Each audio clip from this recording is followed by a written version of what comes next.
Hello and welcome to The Realm. I'm Dr. D. I bring the strategy. And I'm Dr. K. I bring the psychology. We are business psychologists and your guides to the executive realm, where we bring strategy and psychology together. So you can bring your best to your C-suite, your teams, and your customer. Today, we're talking about competitive strategy, what it means to think like your competitor, and how that thinking can drive personal and organizational growth. So let's get to work. Dr. K, you are the big sports fan in this dyad. When you think of sports and one team competing against another, how does competitive strategy in your mind play into that? It does begin with the team itself. If it begins with them trying to put together the best players in the best positions, and then it also will depend on the team that they are playing against, when who comes out and who plays first, that kind of order of the team. Now, that's just the one team itself. When they are, looking for competitiveness, they are researching the other team. So they are watching tapes, they are coming together, they are understanding what their individual player, if they are doing a one-on-one defense, they're going to look at that individual player. They're going to know their player that they have to go to. Then they're going to look at the defense team. They're going to look at the offensive team. They're going to look at how good their kicker is. Is their kicker someone that can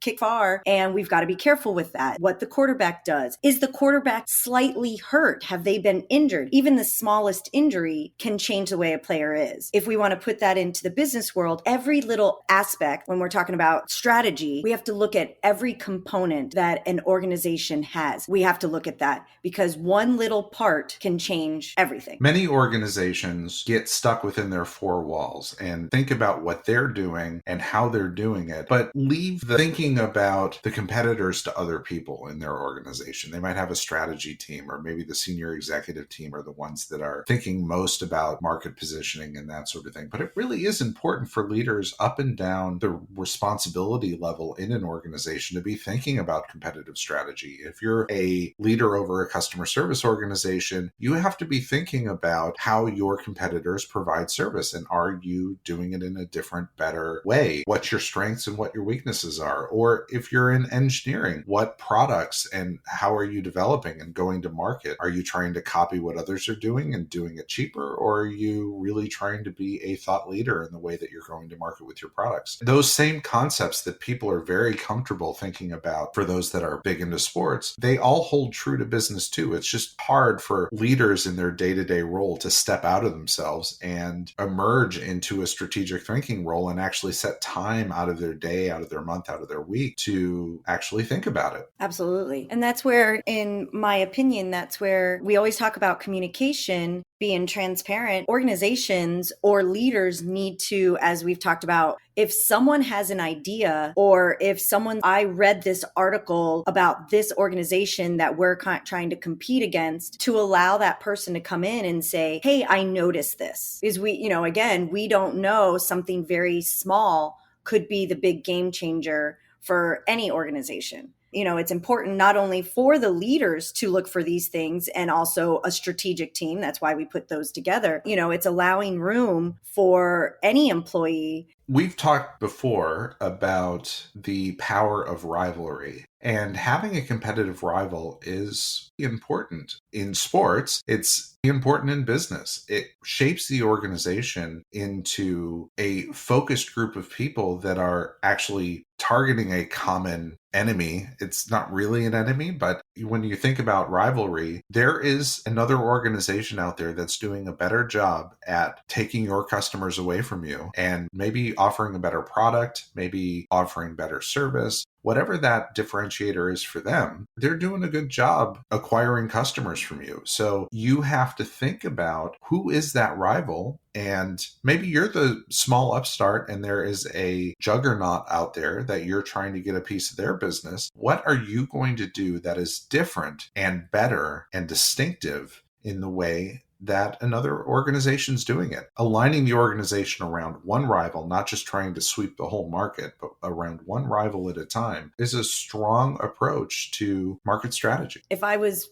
You can't really get better if you don't have someone to compete against. So for a company, if you are the first one to come up with a, like a niche idea, that's all great. That it could stall out. It could get slow. It may never develop into something more until that rival comes in. Rivals, it can sound maybe a little overwhelming or a little scary. However, that's how we improve, because that rival might have one little thing that you're like, I didn't even think about that. Let's implement that, or let's make it better. So rivals are, even though, you want to be number one at all times, or you want to be the best, rivals is what gets us, gives us the motivation, gives us the inspiration to get going, to become number one, or to stay number one. One of the biggest failings of many organizations is they believe they're really, really good at what they do, and they end up with blind spots into their weaknesses. So many examples of organizations that just thought they were knocking it out of the park. They kept focusing on their time-proven strategy, and then they went out of business. These are the folks like Blockbuster or Kodak, even though Kodak's not really out of business. But these are organizations that didn't adapt their model.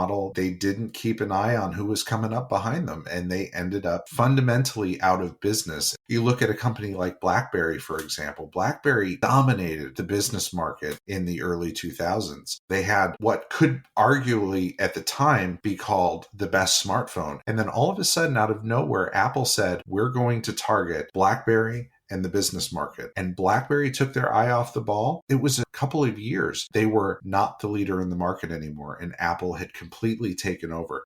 Apple, to their credit, saw a weakness in a market and saw a large competitor who didn't have their eye on the competition and were overconfident in their capacity to keep their market share, that Apple just snuck in and just wiped them out. And it was just too late for BlackBerry to respond. The harm is real. The potential for loss in your organization is very real. And so it's really important to look in your organization at yourselves with an open mind. Try to find your weaknesses and articulate what your strengths are. You have to define how you see your competition and try to imagine how your competition sees you. Your competitors see you differently than you see yourselves.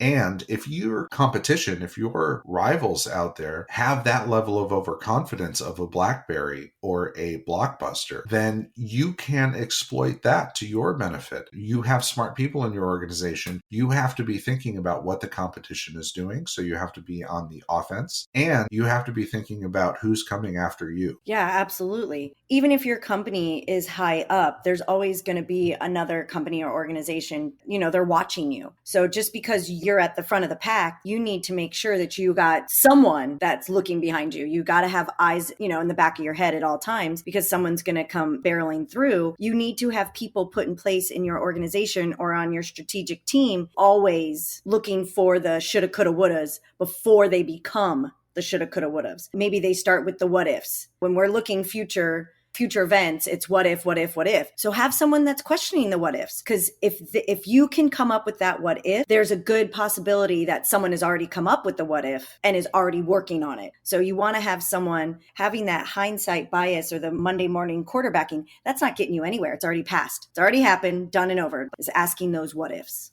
Absolutely. And that's really the power of having every leader in your organization thinking about competitive strategy. So that's the real value of having every leader in your organization thinking about competitive strategy, how their role and their team can influence the overall organization to win in the marketplace. There are a lot of places you can get feedback for how you see your organization and others see your organization. Often people have employees that used to work for a competitor, talking to them about what they liked, what they didn't like, what their customers liked, what the customers didn't like. Your marketing and sales team, your customer service team, talking to customers and having honest conversations about if a customer switched over to you from a competitor, what was it that they did well? What didn't they do well? What are their expectations from you? And this is really hard for companies to do, not because it's tactically difficult, but because it's emotionally difficult, is reaching out to customers who left your organization for a competitor and really understanding why they left.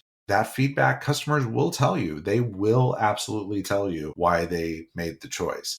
Another way to figure out how an organization is thinking about their direction is looking at their career page. You go on to a competitor's website, look at what jobs they're posting for, particularly director level and above positions, and you can get a pretty good insight into they have new roles coming available, if they've lost some key players. Can't usually figure out C-suite level because those are usually done through recruiting firms and generally aren't posted on their career site. There's always little tactics, little ways to figure out what another company is doing, especially nowadays. There's always going to be someone that's talking or blogging, or I don't go on Twitter, but if you check out Twitter and someone that works for that company or did work for that company, people are leaking things out, whether they mean to or not. Someone or a team or a couple of people that read between the lines of organizations or employees that have worked for organizations or still work for organizations to kind of figure out where they are going. That comes to a critical idea. How are you differentiating yourself? A lot of organizations are trying to copy a product and do it better at a lower cost. Your organization, a cost strategy commoditizes your product. The playing field has changed for so many organizations that even in a cost competitive market, think of the airline industry, for example, you still have to have exceptional service and you have to try to differentiate yourself on service. There are many customers who will pay a little bit more to know that they're not going to have the problems that they have with your competitor, the operational errors, the customer service failings, whatever those things might be. So when I'm advising clients, I often encourage the differentiation based on those intangible things that your organization can bring, your ability to execute, your ability to provide great service. There are so many different ways to differentiate yourself in the market. It's really important that you are very clear. And that drives the idea of having an organizational imperative. What are the 3 or 4 things that you absolutely have to get right in order to maintain your differentiation in the marketplace? You don't have to talk about how you're going to actually execute against those, but if you are going after a strong customer experience, then your strategic imperative is to make sure that you operationalize that exceptional customer experience in your organization, and your strategy has to bet big in terms of financial resources, intellectual resources, your strategic alignment, your mission. Those all have to be aligned around whatever that differentiator is that you're going after in your marketplace. That differentiation, you also want to align your employees with that. The leaders need to be aligned with that. It's going for that that achievable goal. If you've got a team that isn't really aligned, or maybe they, as we talk all the time, communication, transparency, if they think the goal is skewing to the left a little bit because they don't fully understand it, they haven't been communicated, enough information, and then that can affect the competitive advantage. That can, you were talking about customer service, and if marketing doesn't know that customer service is one of those imperatives, they may not market it in the way that needs to be marketed, where a customer might be, wow, I saw, let's all, we could talk about advertising. I saw this and that looked really awesome. So I gave them a call and it was amazing. But if marketing or advertising isn't on page with one of the imperatives, it's going to get skewed. And that's potential for a loss. This happens frequently, as a matter of fact, where a company is working very hard to differentiate based on some element of service, and a salesperson walks into a customer, does a sales pitch, and the customer says, well, you guys are a little pricey, and the salesperson is not comfortable saying, here is why we are a little bit more expensive. We will actually save you more money in the long run because we don't have these types of mistakes. We've figured out how to solve these operational issues. If you go with our competitor, you will have those operational mistakes. And let's be honest, it'll cost you more in the long run. Instead, a salesperson will go, well, I'm not going to be able to win this customer because I'm not going to be able to compete on price. And so then they start undercutting the price, degrading the value of the organization in front of the customer, undercutting your strategic imperative. And those things happen all the time. This is where, like you said, Dr. K, mission alignment is really important, making sure that every person in the organization is aligned on what that mission is, so that the talking points, the theory, the execution are all aligned around that point of differentiation. If your differentiation is on price, and you're committed to offering an equal product at a lower price, be prepared for a competitor to lower their price as well. You end up in this price war cycle, but maybe that's the only way it works in the market. But you have to be really clear on how you go to market. So when you're thinking about your competition, you have to decide whether you're going to be on the offense or whether you're going to be on the defense. Are you going to be first to market in a particular way, or are you protecting yourself against an aggressive competitor? These things can be solved often through techniques that you can use within your organization. Something like a war room, a game theory exercise, a gaming exercise, where you bring in smart people in your organization who understand your market and understand your competitors and yourselves. And you break them up into two rooms and you ask them to solve the same problem, one as your own company and one as an external company. And these things have to be facilitated in the right way and often take experts to be able to come in and do these sort of exercises. But essentially, you ask the two groups to compete against each other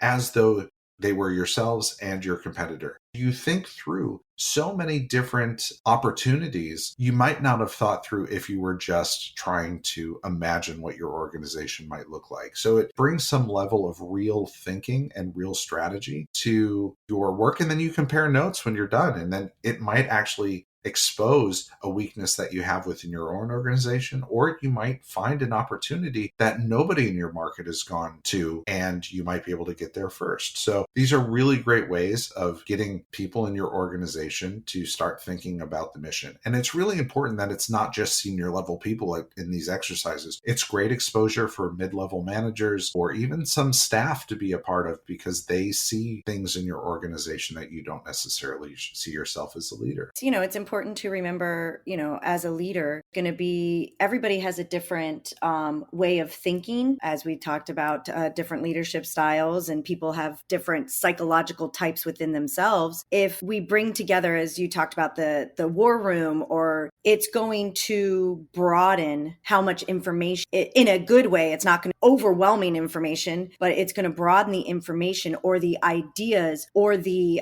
thoughts, the what ifs will be bigger. And then you can filter them out to add them to your organization's strategic plan.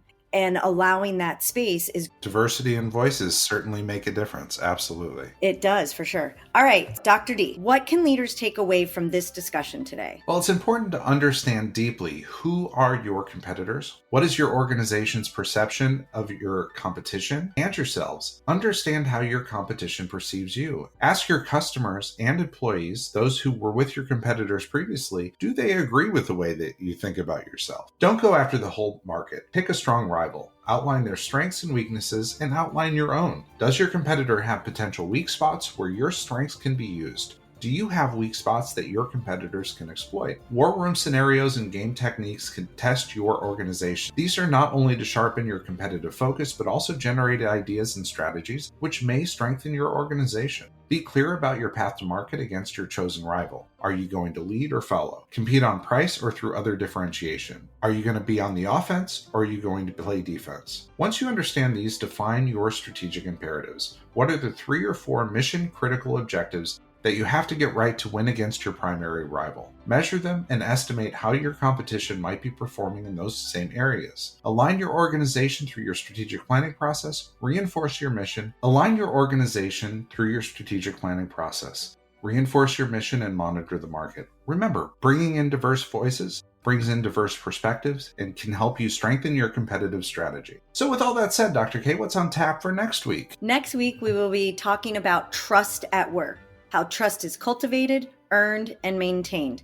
We'll explore what happens when trust is lost, when to try to recover, and when to just walk away. It should be a really fun discussion. Excited for this one. This is a Dr. K conversation all the way down, isn't it? And to all of you joining us on this journey to the realm, thanks so much. I'm Dr. D. And I am Dr. K, and we are looking forward to your next visit to the executive realm.